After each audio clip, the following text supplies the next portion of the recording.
O Exame Nacional do Ensino Médio nasceu com um discurso bonito: democratizar o acesso à universidade e medir a qualidade da educação brasileira. Era o fim da era dos vestibulares isolados, o início de um processo mais justo, acessível, moderno. Pelo menos, era isso que diziam. Mas o que começou como uma ferramenta de inclusão logo se transformou em um instrumento de poder. O Enem deixou de ser apenas uma prova e virou uma engrenagem política. O governo descobriu que quem controla a avaliação, controla a narrativa. E quem controla a narrativa, define o que o país pensa. O conteúdo das provas passou a refletir o clima ideológico de cada gestão. O que antes era um exame técnico, virou um espelho do discurso de quem está no poder. E esse é o problema. Porque quando o Estado passa a escolher o que o jovem deve interpretar, o que deve criticar e o que deve achar correto, ele deixa de educar e começa a moldar. A sala de aula virou um campo de batalha invisível, e o Enem, o principal campo de testes. O formato da prova, o estilo das redações, os temas das questões, tudo passou a carregar intenções políticas. E o mais irônico é que a maioria dos estudantes nem percebe. Acreditam que estão apenas resolvendo perguntas, quando na verdade estão sendo apresentados a uma versão oficial da realidade. O Enem se tornou o laboratório ideológico perfeito, atinge milhões de jovens ao mesmo tempo, sem debate, sem contraditório, sem alternativa. O Estado fala e o aluno ouve. É um poder imenso, silencioso e estratégico. Enquanto as famílias se preocupam com o desempenho, os formuladores se preocupam com a formação, não de cidadãos, mas de consciências alinhadas. A cada governo, o conteúdo muda, a linguagem muda, os temas mudam. Mas o objetivo continua o mesmo: usar a educação como instrumento de controle social. O Enem é o espelho da política, não da pedagogia. E o reflexo que ele mostra é preocupante. O jovem brasileiro está sendo educado para repetir ideias, não para questioná-las. E quando uma geração cresce sem senso crítico, ela se torna presa fácil para qualquer sistema. No próximo bloco, eu vou te mostrar como essa transformação aconteceu, os bastidores, as mudanças de governo e as disputas dentro do MEC que transformaram o Enem num campo de guerra ideológica. Antes disso, deixa o like, se inscreve no canal e comenta: você acha que o Enem ainda é uma prova de conhecimento ou virou um teste de obediência disfarçado de inclusão? O Enem foi criado para medir conhecimento, mas acabou medindo ideologia. A cada governo, a prova muda de rosto, de tom e de propósito. Durante um tempo, serviu para promover a democratização do ensino. Depois, passou a ser usada como ferramenta de inclusão social. Hoje, é palco de disputa política. Cada gestão tenta deixar sua marca, e o resultado é um exame que deixou de representar a educação brasileira e passou a refletir o humor do poder. O Ministério da Educação virou uma extensão do debate partidário, e o Enem, o espelho das tensões que dividem o país. Questões sobre gênero, política, religião, comportamento e história recente surgem com um viés claro, testando menos a capacidade de raciocínio e mais a adesão a uma determinada narrativa.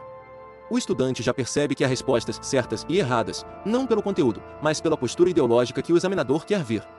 O Estado passou a ditar o que deve ser considerado progresso e o que deve ser classificado como atraso. Essa manipulação é sutil, mas devastadora. A prova, que deveria estimular pensamento crítico, ensina o contrário: a se adaptar, a reproduzir o discurso correto, a não contrariar o que o sistema quer ouvir. É assim que se molda uma geração obediente. Enquanto isso, o debate sobre qualidade do ensino é deixado de lado. Ninguém discute porque o Brasil continua nas últimas posições em leitura e matemática. O foco está em moldar mentalidades, não em elevar conhecimento. A cada novo governo, o conteúdo é refeito, as questões são revisadas e os examinadores mudam. O aluno não compete mais com outros estudantes, compete com a ideologia de quem montou a prova.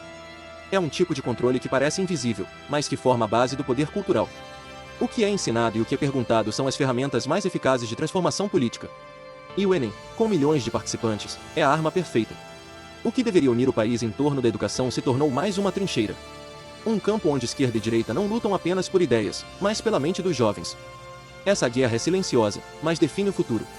Porque quem controla a educação, controla o pensamento, e quem controla o pensamento, define a política das próximas décadas.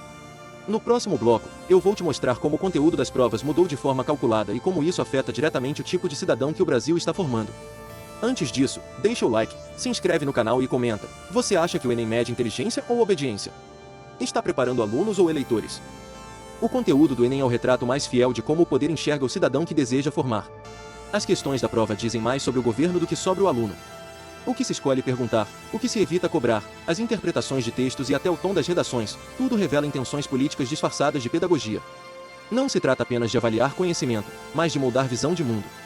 Quando uma prova define quais autores merecem destaque, quais valores são aceitáveis e quais discursos devem ser questionados, ela deixa de ser neutra e passa a ser uma ferramenta ideológica. E essa manipulação é feita com precisão cirúrgica. As perguntas são formuladas para direcionar o raciocínio, não para testá-lo. O estudante é levado a interpretar o texto da forma correta, aquela que o examinador quer ouvir. Quem ousa pensar diferente corre o risco de perder pontos, não por errar, mas por discordar. E é assim que o pensamento crítico morre, lentamente, sob o peso do medo de errar por pensar. O Enem, que deveria ser o ápice do mérito, se transformou num ensaio de conformismo. O jovem que passa na prova é aquele que aprendeu a seguir regras, não o que ousou questioná-las. E essa é a vitória mais perigosa do sistema. Uma geração inteira está sendo treinada para se adaptar ao discurso dominante, acreditando que está sendo consciente. A escola já não ensina a aprender, ensina a se comportar. A redação, por exemplo, é o termômetro mais sensível dessa mudança. Os temas sempre carregam uma mensagem política, desigualdade, gênero, comportamento, discurso de ódio, meio ambiente, todos legítimos, mas apresentados sob um ângulo único, sem espaço para debate. O estudante não precisa pensar, precisa concordar. E a nota mais alta vai para quem repete com elegância o que o examinador já acredita. O resultado disso é previsível. Jovens bem treinados, mas pouco preparados para o mundo real sabem o que o Estado quer ouvir, mas não sabem o que eles próprios pensam. Quando o aprendizado se transforma em doutrinação, a sociedade perde sua capacidade de renovação. O país se acostuma a repetir ideias recicladas, e a inovação desaparece. O Enem é o espelho dessa estagnação. E o mais grave é que essa influência não termina na prova. Ela se espalha pelas universidades, pelos cursos, pelos concursos. É o molde perfeito de um sistema que deseja formar profissionais obedientes, e não cidadãos conscientes. No próximo bloco, eu vou te mostrar como esse processo afeta a política nacional e por que o Enem deixou de ser apenas um exame para se tornar um instrumento de poder. Antes disso, deixa o like, se inscreve no canal e comenta. Você acha que o Enem está formando mentes livres ou mentes moldadas? O Enem se tornou uma das ferramentas políticas mais poderosas do Brasil, e o público ainda não percebeu o tamanho disso. Uma prova aplicada em todo o país, com milhões de jovens, não é apenas um exame, é um experimento social em escala nacional. O governo, qualquer que seja, sabe que quem define o conteúdo define também a mentalidade da próxima geração. E é por isso que o Ministério da Educação virou uma arena de guerra silenciosa. A disputa não é apenas por cargos, é pelo poder de decidir o que os jovens vão ler, pensar e acreditar. Cada questão do Enem, cada tema de redação, cada texto escolhido é um ato político disfarçado de avaliação técnica. E quando o ensino vira instrumento de poder, o aprendizado se torna pretexto. O Estado passou a usar a educação não para libertar, mas para alinhar.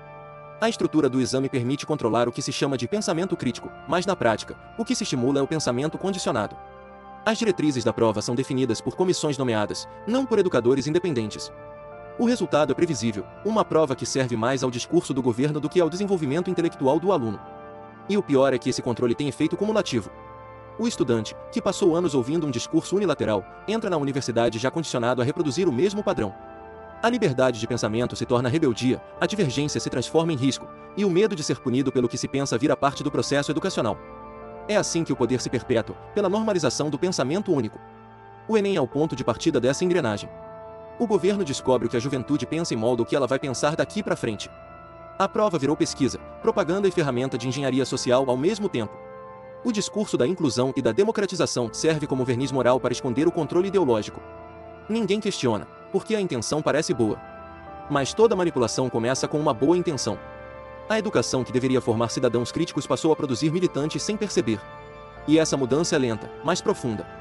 A mente de uma geração se molda em silêncio. Quando ela desperta, já é tarde demais. No próximo bloco, eu vou te mostrar o ponto mais grave dessa história, como o Enem, ao se tornar político, passou a influenciar a economia, o comportamento e até o voto. E o que o Brasil pode fazer para recuperar o verdadeiro sentido da educação. Antes disso, deixa o like, se inscreve no canal e comenta. Você acha que o Enem ainda serve à educação ou já serve ao poder? O futuro da educação brasileira está sendo decidido em silêncio, dentro de salas onde o povo não entra e o debate não acontece. O Enem, que nasceu como símbolo de oportunidade, virou o filtro de um projeto maior, o de formar uma geração moldada, previsível e politicamente conveniente. O que se ensina hoje determinará o que o país será daqui a 20 anos, e é isso que torna o controle sobre a educação tão valioso para quem está no poder. A disputa por narrativas começou nas universidades, avançou para a mídia e agora se consolida nas provas. O estudante que se adapta às respostas certas, mesmo que não concorde com elas, aprende a sobreviver num sistema que premia a obediência. E é assim que se forma um país dócil. O Estado entende que é mais fácil controlar mentes do que prender corpos. O Enem se tornou o primeiro filtro ideológico de massa do Brasil. Milhões de jovens passam pelo mesmo conjunto de ideias, pela mesma forma de pensar, pela mesma lente de interpretação. O resultado é uma geração uniformizada, com medo de errar, medo de questionar e dependente de aprovação institucional. A escola, que deveria libertar, virou um corredor de treinamento. E quem não se enquadra, é reprovado, não pela nota, mas pela diferença. O Brasil está formando técnicos sem opinião, intelectuais sem coragem e cidadãos sem voz. E o mais grave é que tudo isso acontece com aparência de progresso. Fala-se em inclusão, mas o que se pratica é doutrinação. Fala-se em diversidade, mas o pensamento é cada vez mais uniforme. Fala-se em liberdade, mas a liberdade virou uma redação com limite de caracteres e tema pré-definido. O futuro do país depende da coragem de romper esse ciclo. A educação não pode ser campo de disputa partidária, porque o conhecimento não tem dono. Quando a política decide o que é verdade, a verdade deixa de existir. E sem verdade, não há aprendizado, há adestramento. O Brasil precisa recuperar o direito de ensinar sem manipular e de aprender sem medo. O Enem precisa voltar a ser o que prometeu ser, uma prova de mérito, não de lealdade ideológica. Se você chegou até aqui, é porque ainda acredita que a educação pode mudar o país, mas não desse jeito. Deixa o like, se inscreve no canal e compartilha esse vídeo, porque o primeiro passo para mudar o sistema é entender como ele nos molda. A prova não é sobre o que você sabe, é sobre quem você está se tornando. E se o Brasil continuar sendo avaliado por essa régua, o resultado final será sempre o mesmo, um país que pensa pouco e obedece demais.